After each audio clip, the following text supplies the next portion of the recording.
So hello and welcome back to my channel. So this is the half of the chapter. So I'm going to read this lines. This is the book Vindication of Right of Woman, and this book is written by Mary Wollstone. So this is going to be the starting of this PDF. So the third is Gregory. The doctor John Gregory is a Scottish physician, wrote a father legacy to his daughter for benefit of his mother daughters, and it was published for posthumously 2 decades before the present work. Dr. Gregory's legacy to his daughter is full of such paternal care that embark on the task of criticism with affectionate respect, but just because this little volume has many attraction to recommend it is to the notice of the most respect worthy part of my sex, and can't silently let pass some argument in it that make plausible case for opinions that I think have had the most harmful effect on the morals and the manner of the female world. His easy, familiar style is particularly suited to the overall line of his advice, and the melancholy tenderness which his respect for the memory of a beloved wife diffuses through the whole work bring us onto its side. But our sympathy is disturbed by the trim elegance of many passages in the book, passages where respecting the meet the father we are suddenly confronted by the author. So another drawback is that he has two purposes, doesn't often stay steadily with either of them. He wants to make his daughters lovable, but it does not want to give them sentiment that might make them unhappy by drawing them out of track of common life without enabling them to act with appropriate independence and dignity. So he checks the natural flow of his thought and advises neither one thing nor the other. In the preface, he tells them a sad truth. At least once in your lives, you will hear the genuine sentiment of a man who has nothing to gain from deceiving you. Hapless woman, what can be expected from you when the being on whom you are said naturally to depend for a reason and support all have something to gain from deceiving you? This is the root of the evil that has set corroding mildew on your virtues, blighting in the bud your opening faculties. It has made you the weak thing that you are.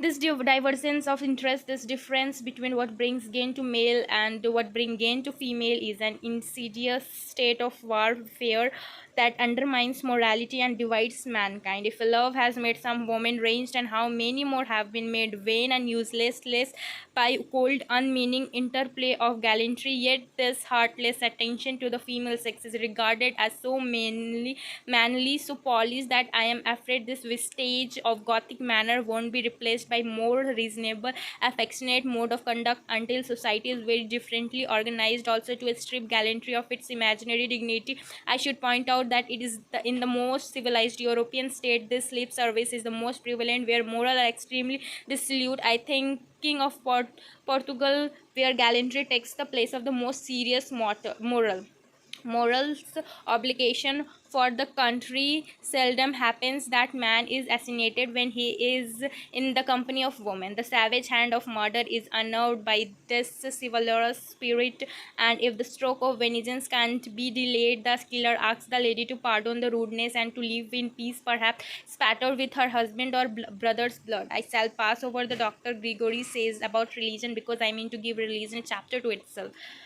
Although many of remarks about the behavior are very sensible, I entirely disapprove of them all because they strike me as starting at the wrong end. So, to speak, a cultivated understanding and affectionate heart won't have any need for starched rule of decorum. Without such rules, they will lead to something more substantial than similiness, and on other hand, obedience to such rules without understanding would be outright pretense. In Gregory's scheme of things, decorum is the one thing that is needed. Decorum is supplant nature and banish all simplicity and variety of the chapter out of female world. But what good can come of superficial advice? It is easier to list the mode of behavior that are required or forbidden than to set reason to work. But once the mind has been stored with useful knowledge and strengthened by being used, the regulation of behavior may safely to be left to its guidance without the aid of formal rule. Consider, for example, this caution that Gregory gives to his daughter, because is even displaying your good sense. If you don't, you will seen as regarding yourself as superior to the rest of company. And if you happen to have any learning, keep it profound secret, especially from men who generally look without a jealous, malignant eyes on a woman who has knowledge, skill, and cultivated understanding. Why should that warning be given? When artfulness of every kind must be contaminate the mind, and why entangle the grand motives of action, motives supported by reason and religion equally with pitifulness, worldly devices, and sleight of hand tricks to gain the applause of gaping, tasteless fools?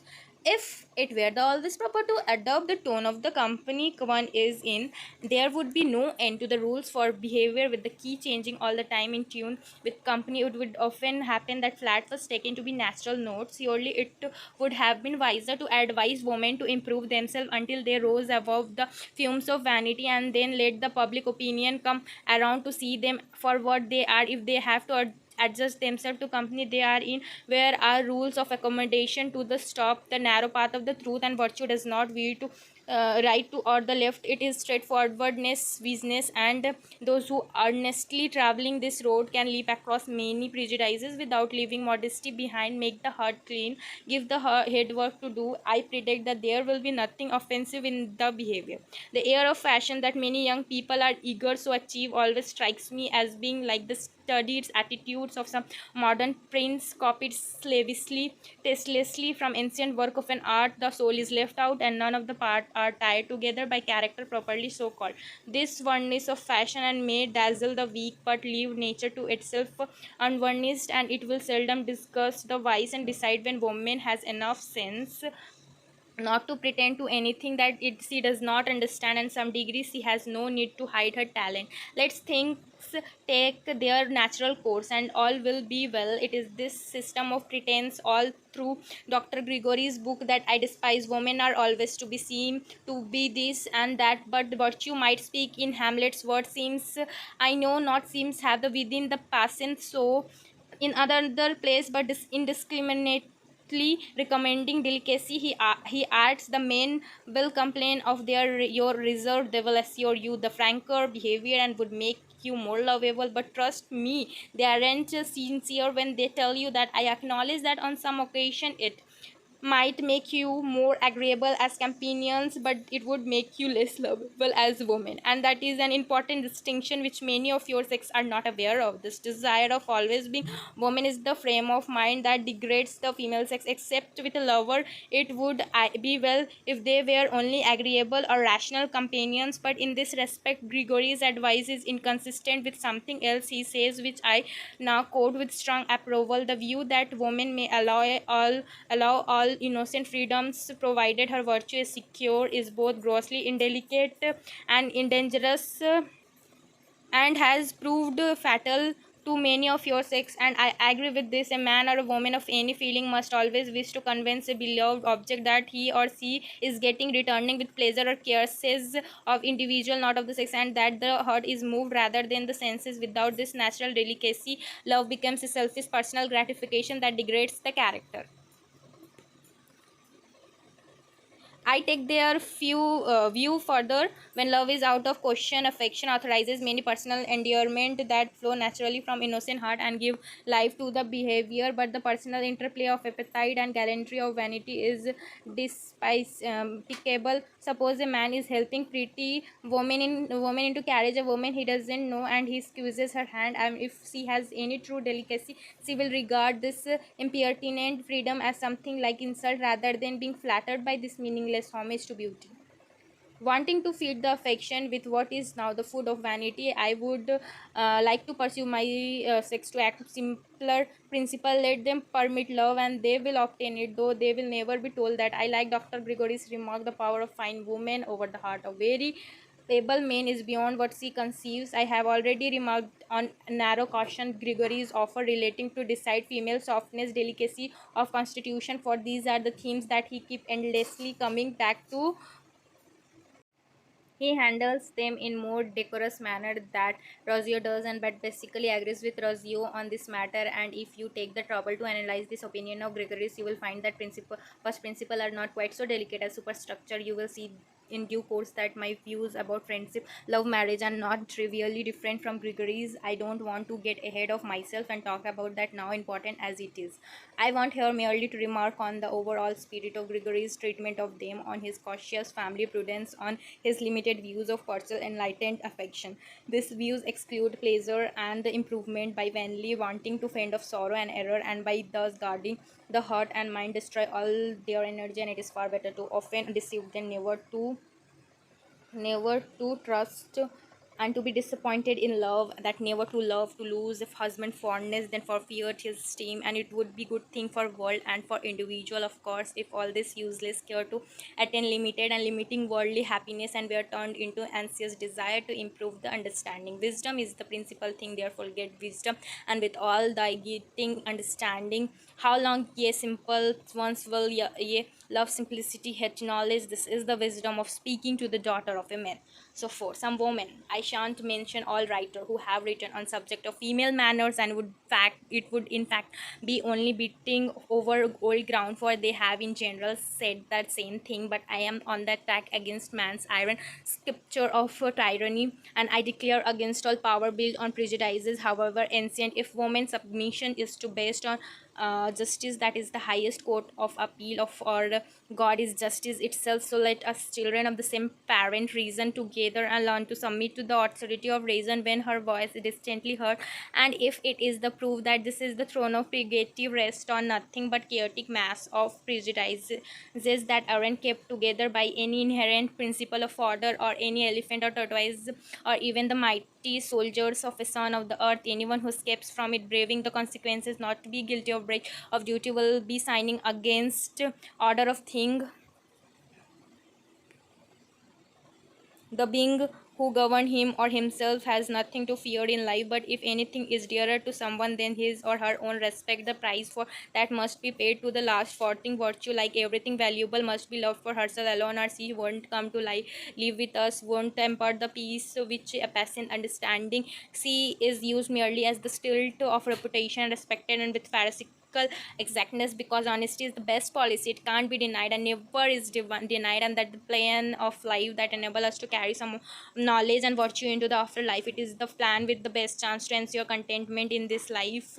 Yet few people act according to principle. This sober conviction is swept aside by present pleasure or present power. How very few have enough foresight and resolution to endure a small evil at the moment, so as to avoid a greater evil hereafter. Woman is particular, whose virtue is built changeable, prejudices seldom attains to this greatness of mind, so that she became the slave of her own feeling, and is thus easily subjugated by the feeling of others. When it is thus degraded, her reason for mystery reason, it is employed in polishing her chain rather than breaking them. And I have indignantly heard a woman arguing along the same lines as men adopted the sentiment that treat them as animal, doing this with all stubborn persistence of ignorance. And I shall illustrate this assertion with few example. Mary Wollstone then briefly discusses the thing that had been said about women by three women. This discussion had nothing to what she had all nothing has already said, and they are most omitted here. The women in question are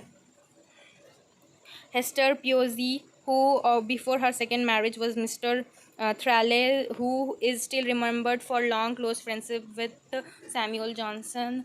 Bernice D. Steele, who has described as the first woman of Europe prominent for literary political activities and for her personal life. One of her lovers was Talleyrand, and as a young woman she has written tribute to Rose, and this is what Mary Wollstone first and on here.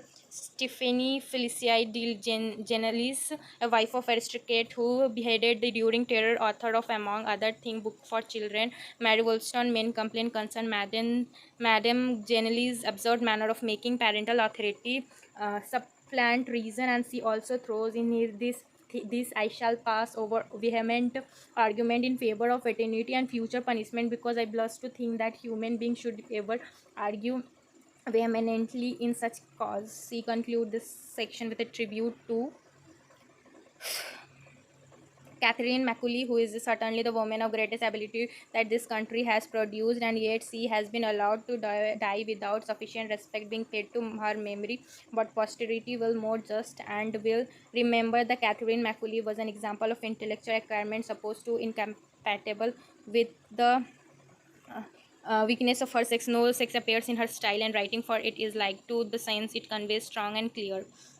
I want would not want to not say that she has masculine understanding, because I don't accept that there is anything masculine about reason, but I contend that her understanding was sound, and that her judgment, that mature fruit of profound thinking, was a proof that women can acquire judgment in full extent of the word. She writes with sober energy and tightness of argument, yet her sympathy, benevolence draws us to her side, and the vital heat of her argument that forces the reader to wait them. When I first thought of writing the present work, I anticipated Miss Macaulay's approval with a little hopeful eagerness that it has been the business of my life to suppress. Then I heard that she had died. Hearing this, with the sickly spasms of disappointed hope and the steady seriousness of regret. Chesterfield.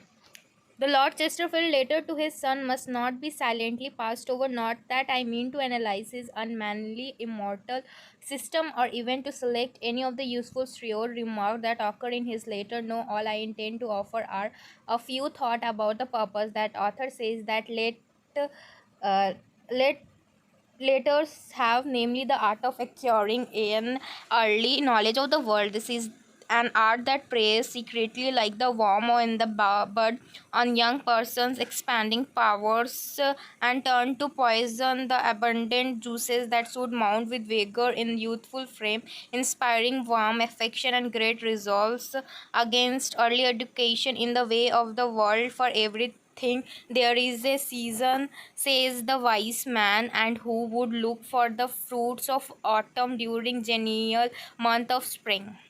But this is mere rhetoric on my part, and I mean to reason with those worldly wise instruction who, instead of cultivating the young person's judgment, instill prejudices and harden heart that gradual experience would only have cooled an early confrontation with human infirmities. And what is called knowledge of the world is, in my view, the surest way to shrink the heart and dampen the natural youthfulness order which produces not only great talent but great virtues. The vain attempt to bring forth the fruit of experience before the sapling has come to leaf only exhaust its strength and prevent it from taking on a natural form.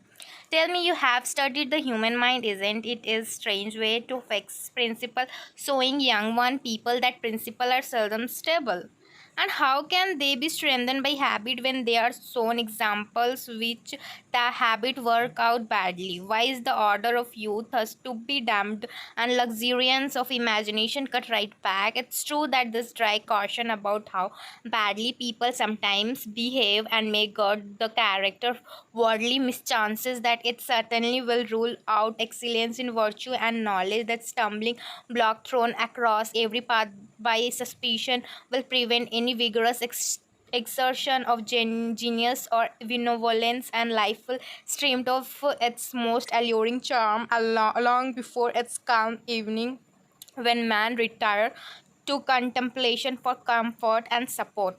A young man who has grown up in a family who are his friends and has restored his mind with much theoretical knowledge as can be acquired by reading and the natural reflection, that youthful outburst of animal spirit and in instinctive feeling inspire will enter the world with warm and erroneous expectation. But this seem to be the course of nature, and in morals as well as in works of taste we should obey nature's sacred pointers and not presume to lead when we out humbly to follow. Few people act from principle. This grand spring of action are present feeling and early habits, but the feeling would deaden and the habit turned into rusting fetters if young people were shown the world just as it is. What will make them uncensorious and forgiving is the knowledge of mankind and of their own heart that can slowly obtain through experience. If they have that, they will see their fellow creature as frail being like themselves, condemned to struggle with human infirmities, and sometimes displays the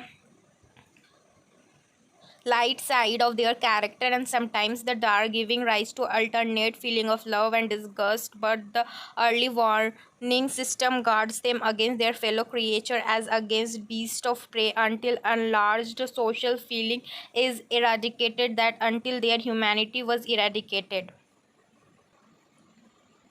In life, on the other hand, as we gradually discover the imperfection of our own nature, we will discover virtues and various circumstances attach us to our fellow creature. When we mix with them, view the same objects, circumstances that are never thought of in acquiring a hasty and natural knowledge of the world, such Lord Chesterfield in Doctrination, we see a folly swell into vice by almost imperceptible degrees, and we pity the person while we also blame him or her. But if the hideous monster, the vice, the burst suddenly on our side, our fear and disgust would have us more severe than man ought to be, and might lead us in our blind zeal to put ourselves in God's place and pronounce damnation on our fellow mortals, and forgetting that we can't read their heart and that we have seed of same voices lurking in our own, we expect more instruction than mere instruction can produce. Instead of preparing young people to confront life's evil with dignity and to acquire wisdom and virtue, though the use of their own faculties perceived the heap are heaped on precept and blind obedience to them, and is required when conviction should arise from the use of reason. Suppose, for instance, that a young person is in the first order of friendship defies the love beloved object. What harm can arise from this mistaken enthusiastic attachment? It may indeed be better than mere harmless, and because it may be necessary for virtue to appear first in a human form to impress youthful heart, the ideal model which a more mature and elevated mind look up look up and shape for itself would elude their sight. And he who loves not his brother whom he hath seen, how can he love God? Ask the wisest men. Our tree is not allowed to spare with world luxuriance, and we don't expect by force to combine the majestic marks of time with youthful graces. Rather, we wait patiently until the trees have driven their roots down deep and braved many a storm. Well, then is the mind to be treated with less respect.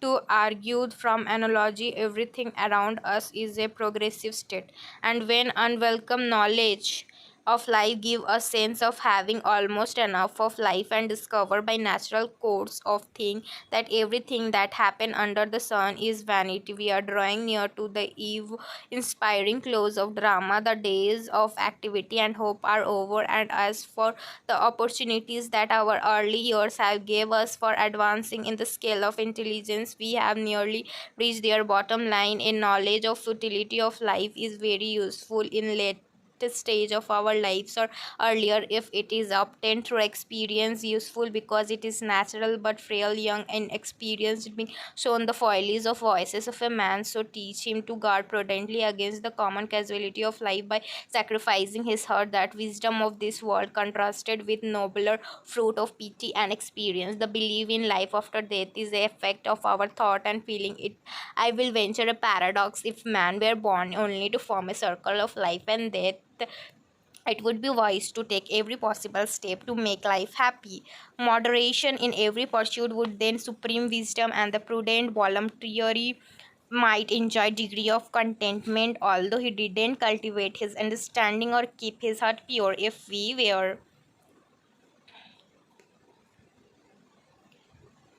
we were mortal, prudence would be true wisdom, or to put the point more explicitly, prudence would yield the greatest portion of happiness, considering the whole of life. But the knowledge about anything, the convenience of would be curse.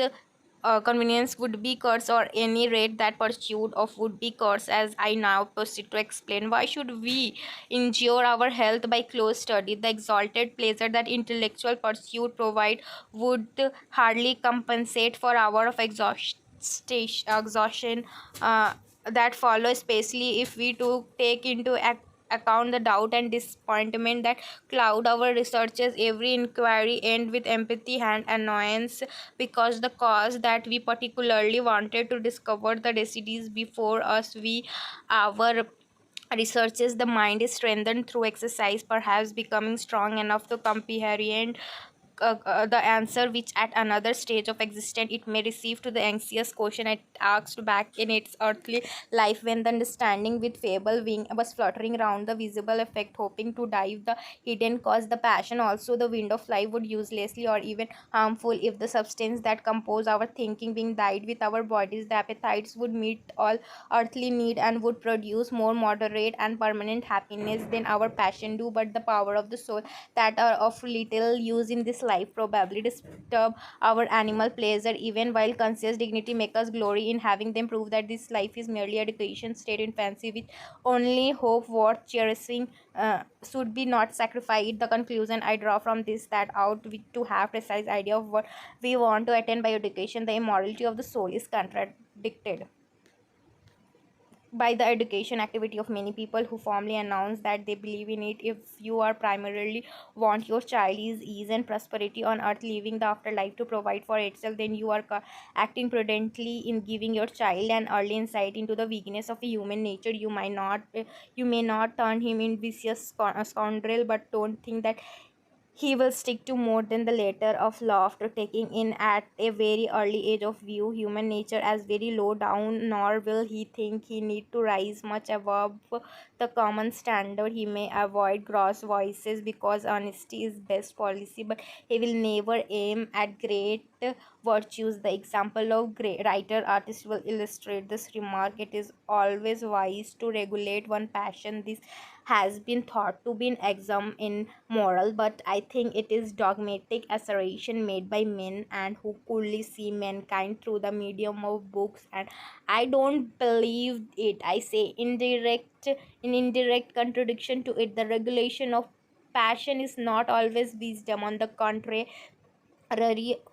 one reason why man have better judgment, more endurance than women is that they give a freer scope to the grand passion, and by more frequently going astray, they enlarge their mind. If then their use of their own reason lead them to settle on some stable principle, they have probably to thank the force of their passion nourished by false views of life and permitted to jump across the boundary that guarantees contentment.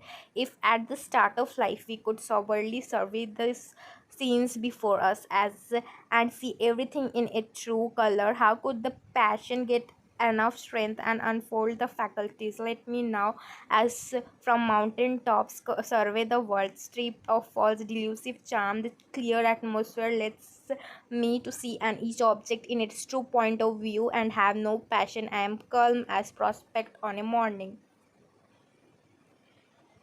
when the mist when the mist are slowly dispersing and silently unveiling the beauties of nature refreshed by rest. What will be the world look like now? I rub my eyes and think perhaps that I am just awakening from living dream. I seize the sons and the daughter of men, pursuing shadow and anxiously squandering their power to feed passion that have no adequate object. The governing passion implanted in us by author of all good to call forth strengthen the faculties of each individual, enable it to attain all experience that infant can obtain who does certain things it cannot tell why. I descend from my mountain top, mixing with my fellow creature. I feel myself being hurried along common stream. Ambition, love, hope, fear exert their usual power, although we are convinced by reason that their present and most attractive promises are only lying dream. But the cold hand of circumspection had damned each warm feeling before it left any permanent mark or fixed some habit what could be expected other than selfish prudence and reason barely rising above instinct. Anyone who has read with philosophical eyes Dean Swift disgusting description of Yahoo's and his insipid account of how Hunnams must see the futility of degrading the passion of making man settle for being merely contented.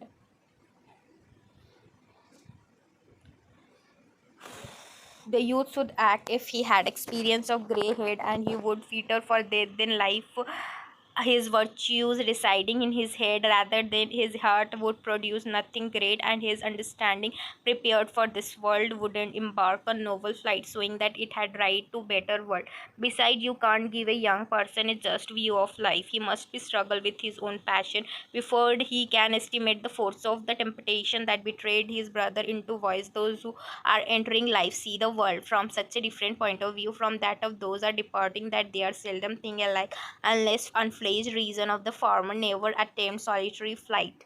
When we hear daring crime, it comes full upon us the deepest shade of wickedness and raises our indignation. But the eyes that saw the darkness gradually thicken, that saw the psychological process that lead the commission of the crime, and must absorb it with more compassionate forbearance. The world can seen by unmoved spectacular. We must mix in the throng and feel as men feel before we can judge of their feeling. And short, if we mean to live in the world in order to grow wiser and better, not merely to enjoy the good thing of life, we must inquire a knowledge of other at the same time that we become acquainted with ourselves. Knowledge acquired any other way of only harden the heart and puzzles the understanding. I may be told that knowledge is acquired in this way and sometimes purchased at too high a price. I can only answer that I very much doubt whether any knowledge can be acquired without labor or sorrow, and those who wish to spare their children but shouldn't complain if we neither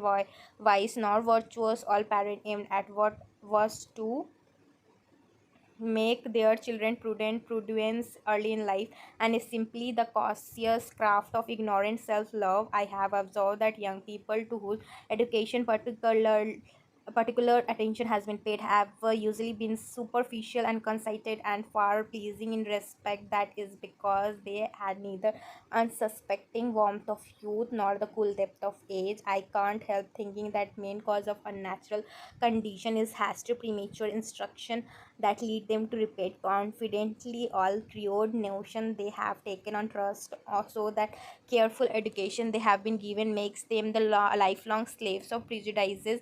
Mary Wollstonecraft now offer a couple of pages on prejudices which she takes to be believe a long standing that are yelled people who have no reason for them.